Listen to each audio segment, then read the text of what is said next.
Welcome to our panel. What a wonderful crowd, and what a wonderful panel this is that I'd like to introduce you to. Starting with my very next, the left side, my left side, Frida Backu. We have the pleasure to combine leading gaming lawyers from the Netherlands and from Germany, and an expert on payment service providers business. So we will share insights on the two jurisdictions on the most timely and relevant topics. I'm starting to introduce Frida Backu, who is partner with Witzel, Backu, leading law firm based in Munich. To my right, also based in Munich, Yannick Skulski, representing Hambach and Hambach, another leading law firm in Germany. And then followed by Galina Bineva, who represents OKTO. You will know as a leading provider for payment services in the wallet and cash payment world, sharing the insights with us as well. And last, but truly not least, Justin Franssen, the leading gaming lawyer in the Netherlands, Kalff, Katz, Franssen, the name of its firm. We will start with the Netherlands, because Netherlands has in common with Germany that it's quite an emerging jurisdiction in terms of being experienced gambling regulation. They started to issue licenses last year, and so they can look back and can draw some conclusions. But most importantly, there is something coming up, being an aggressive new restriction regulation, which is a ban on untargeted advertising that will come into force as of 1st of January. And Justin, I think we're keen to learn more about it. What's behind it? Yes, thank you very much. Good morning, ladies and gentlemen. Yes, indeed, we are going to be faced with a ban on untargeted advertising. Not on the 1st of January, this was the original plan, but the Minister of Justice indicated to Parliament that he's not going to make that deadline of the 1st of January. Reason being is that the current decree has been looked at by the Council of State. So they will look at the quality of the legislation. And what the Council of State will have to do is to consider the many submissions in the public consultation. There were about 30 plus submissions in the consultation, which were very, very critical, of course, on the decree. But let me first tell you maybe what we're looking at. A complete ban on untargeted advertising means, most likely in the course of Q1, March, April, a ban on TV advertising, print, out of home, and also, potentially, I should probably say, internet advertising. What the draft text currently says is, if you cannot guarantee that untargeted internet advertising, so affiliate marketing, for instance, would not reach minors or vulnerable groups, you simply can't do it, which would imply a total ban. We think this is not going to happen because the minister at the same time also stated he doesn't want to have a complete and utter total ban, but we're very close to it. What can I say more about this? Well, there is an exception for sponsorship. So for one extra year, you can do sponsorships. For sports sponsorships, that is excluded for 2 years. But that will also end. And thinking about it, what happened actually? Because we had a very long procedure to get this legislation.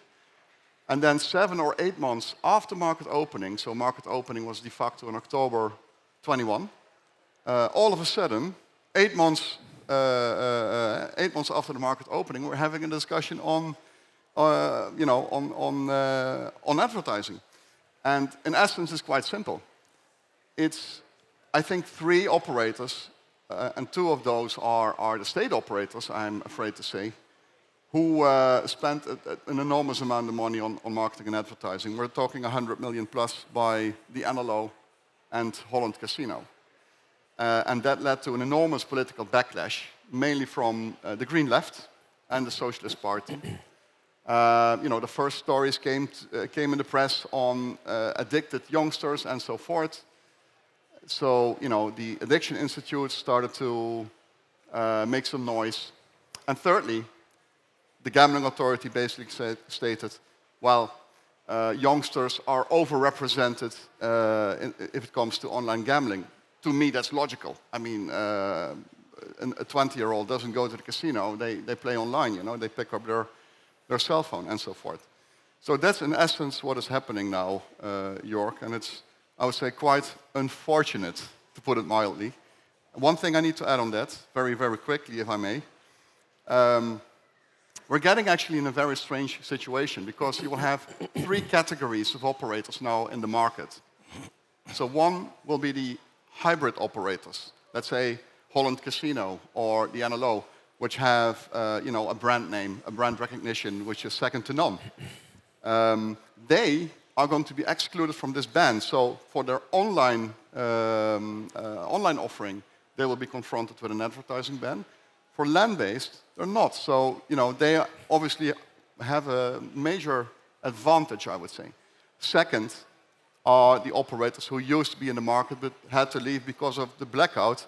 They have some brand recognition, but once they go back into the market, they're, I would say, seriously restricted to get back in. And then there's a third category, and I really feel sorry for those operators, which are operators who have 0 brand recognition, who are, in that sense, squeaky clean, who never had any presence on the Dutch market, and will, spend a lot of money on the licensing process, had to wait for a long time, and then to be confronted with an advertising ban. Thank you very much, Justin, for sharing this in essence and delivering on time. Very crucial. We're coming to Germany now, and a lot of things happen at the moment. Right now, right today, the Gambling Committee, which is a group of regulators making final decisions on almost everything that is important, is meeting to vote on an approval for a draft settlement between the industry, sports betting industry, and the regulators. We will look at this in details in a few minutes. Also, we are waiting for new licenses to be granted or renewed by the end of this year. First licenses were issued in 2020. Now we find 34 names of sports betting operators on the whitelist, which is published by the regulatory authority. And they expire by the end of this year, so they need to be reviewed. There's lots of talks, lots of complicated delays, and we're all hoping that the authorities will manage to handle this. The state of play is very important, and I'm happy that Yannick will share with us his view and his information on the state of play regarding the licensing proceedings. This applies to sports betting licenses, but also to the new regime for virtual slot machine licenses. 2 different regulators this year, although this will change next year. Yannick, happy to listen. Thank you, Joerg, and good morning to all of you. Not quite sure if it's improvement going from Netherlands to Germany right away, but no. At least if you are on the whitelist in Germany, you can start advertising, bound to the restrictions there. Currently, as Joerg has said, we have around about 34 operators on the whitelist for sportsbooks, and we have around about 14 operators on the whitelist for virtual slot machines. And the whitelist for online poker, which is also a separate license, is currently empty. We expect that will change in the next few weeks, and we are hopeful that the Gambling Committee will get it done in time before they are abolished and no longer officially competent. But yeah, right now we have, from a virtual slot machine side, 14 operators there on the whitelist. The whitelist in itself, in its current form, cannot be the be-all and end-all of official catalog of licensed operators or allowed operators. We have, as many of you know probably, the licensing procedures for slots and poker going on for around about 1.5 years. Only 14 operators have officially received a license, but there are a lot of operators in a phase that is between being approved by our gambling committee for a license, but not yet added to the whitelist. And that is, for the most part, due to the fact that in order to be granted the license, issued the license, and have it in hand, and then be put on the whitelist, you have to provide the security deposit, inform probably of a bank guarantee or direct deposit with the regulator in Halle, and only if you have provided that security deposit, you will receive the license. And that, quite honestly, takes a lot of time. How could it be any other way in Germany? The court that is competent for holding that procedure or that bank guarantee has some kind of a procedure that takes, let's say, 4 weeks in the best case, but it's more up to 2 months. We are hopeful that they are getting it done in time before they are all going on to Christmas break. But that's why the whitelist in its current form cannot be the be-all and end-all of, for now, of all allowed operators in the German market right away. Apart from your operator license, we do also need, or you also need, the approval for your individual virtual slot machine games. And I don't know if you're looking at the usual casino website, having 1,000 games approved by one regulator in each individual case, as we don't have a proper B2B licensing procedure yet. It takes also a lot of time. So what we have right now, we are still, even the new interstate treaty or our current interstate treaty is in force since 1.5 years. We are still working our way to have a properly regulated market. It is, we are on a good track, and what the gambling committee and also the competent regulator for now, the State Administrative Office in Saxony-Anhalt, have done for virtual slots and online poker. They are getting better and they're getting faster, and we are quite hopeful that hopefully by end of this year we do have a whitelist with the majority of the regulated market being included there, and not yet and not that phase we are currently working with. Thank you very much. I think as long as we have hope, we can look into the future. Yes. If you don't mind, I will now move to Frida, because we will not be running out of time. This is something that is very much linked to what Yannick says. Yes. This settlement agreement, which is being discussed among the industry, this is relating to some restrictions. It's about deposit limits. Standard deposit limit in Germany is 1,000 euro. We could include 2 tiers, 10,000, 30,000. This is something which could be subject to a settlement. It would also make it easier to grant licenses for the regulators on time. And of course, the bet types are restricted. At the moment, we have 13 sports which can be subject to betting. It should be more, can be 49. But Frida, you can share the details with us. What's the state of play with these negotiations? Why is this coming? And what do you expect will happen by the end of the year? The overall question is, will the industry be licensed on 1st of January? If not, imagine all the retail betting shops would have to be shut down and online services to be interrupted. And we want to avoid it. You can tell us why and how. Yes. Joerg, many thanks. First of all, I would start shortly with the context of this settlement negotiations. Why are we having these negotiations? As you know, the licenses for sports betting have been issued in 2020 in October. And there have been a high number of limitations included in these licenses. So court proceedings against these licenses have been initiated, and now we are in a stage of settling this dispute. And so the negotiations about this settlement started in July 2022, and we are now, it seems that these negotiations can be concluded now.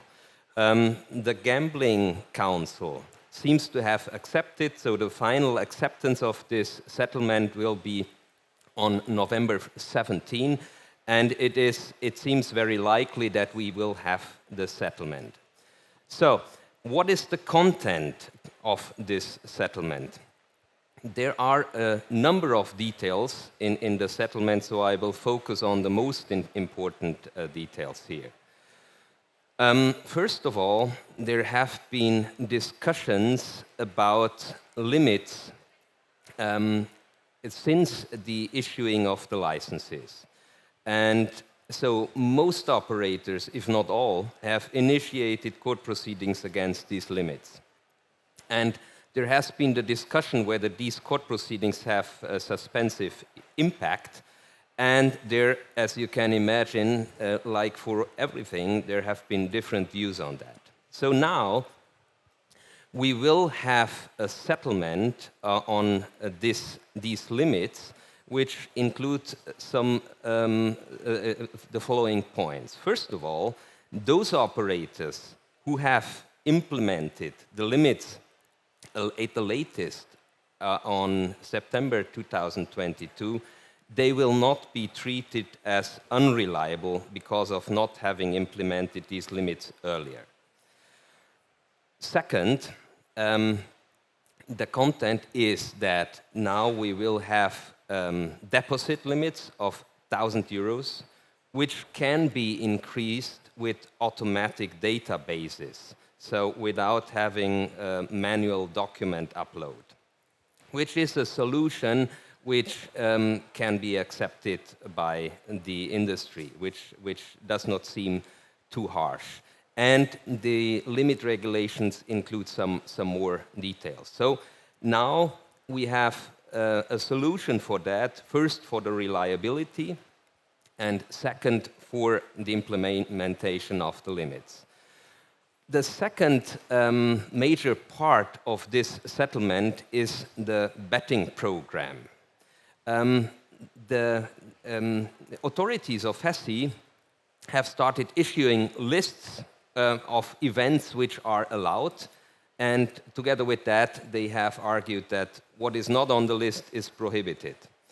And with this settlement there is a solution for a transitional period, which I will explain shortly, where certain events and lists of events are permitted. And there have been substantial negotiations about the scope of these events and of the events which can be betted on. And now there is a solution which, of course, is not great, but it is better than having the lists which have been published. And I mentioned it's for a transitional period. So this transitional period starts upon the settlement, and it will be valid until there will be court proceedings about some aspects, and until there is a final decision on these court proceedings within these court proceedings. So this is the second major part, and apart from that, there are some other smaller details regulated. What is not regulated in this settlement, it's bonuses and rebates, so in this context, the court proceedings will continue. So what does this mean for the industry? Does it make sense to sign this? So this settlement will be offered to all the licensed operators and those in licensed proceedings.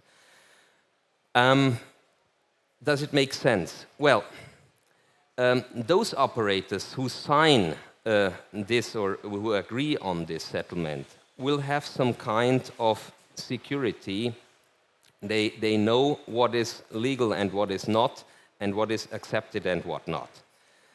Those who will not sign it, on the other hand, have the problem that the court proceedings continue, and they cannot be sure whether the way they act will be accepted by the authorities also within the licensing proceedings. So more or less that's the summary, and so I will hand over to Joerg again. Excellent presentation in a nutshell, Frieda. Thank you very much. Galina, the payment world is affected by regulation. Something's changed. As of 1st of January, Germany is a complicated market. What's the view of payment service providers? What are the main challenges, and how do you think can these be solved? Thanks, Joerg. Yeah, obviously the payment providers and the payment methods as such play a vital role in the whole ecosystem that we described, the legislation at one part, the merchants/operators, and then customers ultimately. the payment providers no longer play the simple role of just transferring funds from one side to the other. They carry a lot more responsibilities and can be beneficial to all parties in this case through different means like technology and innovation. On the one side, operators need to they need to provide payments that are transmitted through a payments account, not anonymous payments. They need to apply certain limits, which need to be compliant, but still need to be also optimized in favor of the customer experience. We need to also be mindful about age verification, responsible gaming, optimized limits, as I mentioned. So there are many components in the whole flow. At the same time, we have customers that are more and more tech-savvy, digitally educated. They're driven by experience. They're willing to switch payment methods based on customer experience. And they are, I would say, fast adopters. So the payments providers are really in the intersection between all these components and can play a significant role in supporting the operators by applying the relevant limits, offering a payments experience that is embedded, no need of redirection, no need of leaving the customer application or website, white label functionalities, which would ultimately lead to increased adoption because, okay, the adoption is the ultimate goal for every operator because if we have all the prerequisites in place, we need to also be mindful about the customer recognition and the customer adoption and reality. Germany is still a cash-driven market. I believe it's among top 5 in the cash paying customers ecosystem in Europe. So there is also a way to address that through technology and innovation, through offering cash into a different level of compliance, again through a fully embedded experience. I would say that really the payment institutions can play a vital role in responding to all these requirements and can be beneficial to all parties, of course, if the necessary prerequisites are taken into consideration. Thank you very much. I understand it's all about regulatory requirements and compliance. Thank you. So we might have time for 1 or 2 questions if there are any. So if you have a question, please feel free to raise your hand and let us know. I can't really see it from here because that's the light. No questions is always a good sign because then everything is delivered. Let me add one information on the settlement story in Germany. We will have 2 categories of operators. One category is those who signs the agreement and joins it. The other one is probably those who will not be signing it. As a consequence, those who will not be joining the settlement, they will have to apply the standard limit of 1,000 euros for deposits for a while and have to apply for an exemption. And secondly, they will only be allowed to offer those sports, the 13 different sports that are listed, that are published by the authority, whereas the others, as of 1st of January, can offer 49. That's a big difference in being competitive. And I think that's also a motivation for operators to join that agreement. But we will see. We have 40 seconds, Justin, maybe, as a final say, the licensing regime in the Netherlands, just to round it up. How many licensees are on the market? How many more will be expected shortly?